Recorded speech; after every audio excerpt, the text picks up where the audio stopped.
News 24 घडामोडी, श्वास चालू घडामोडींचा। केडगाव हादरलं, शाळकरी मुलीची आत्महत्या, तरुणीच्या आत्महत्येनं शहरात खळबळ। नेमकं काय घडलं? संकल्प अपार्टमेंटमधील धक्कादायक घटनेमुळे शहरात खळबळ उडाली आहे। तपस्या संजय सूर्यवंशी या तरुणीने आपल्या राहत्या घरी गळफास लावून आत्महत्या केली असून तिच्यावर तातडीने खासगी दवाखान्यात उपचारासाठी आणण्यात आलं। मात्र डॉक्टरांनी दाखल होण्यापूर्वीच तिला मृत घोषित केलं। प्राथमिक माहितीनुसार मृत मुलीचा भाऊ अनमोल संजय सूर्यवंशी यांनी तिला तात्काळ हॉस्पिटलमध्ये दाखल केलं होतं। ही घटना नेमकी कशामुळे घडली याचा तपास कोतवाली पोलीस करत आहेत। आत्महत्येचं कारण अद्याप स्पष्ट झालेलं नाही। शवविच्छेदनासाठी सरकारी रुग्णालयात नेण्यात आलं असून कायदेशीर प्रक्रिया सुरू करण्यात आली आहे।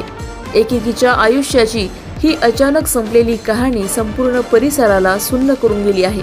प्रतिनिधी स्वामी गोसावी, न्यूज 24 घडामोडी, अहिल्यानगर। अशाच बातम्यांचा आढावा घेण्यासाठी आजच आपल्या YouTube चॅनलला सबस्क्राईब करा। बातमी आवडल्यास लाईक करा आणि इतरांपर्यंत शेअर करा।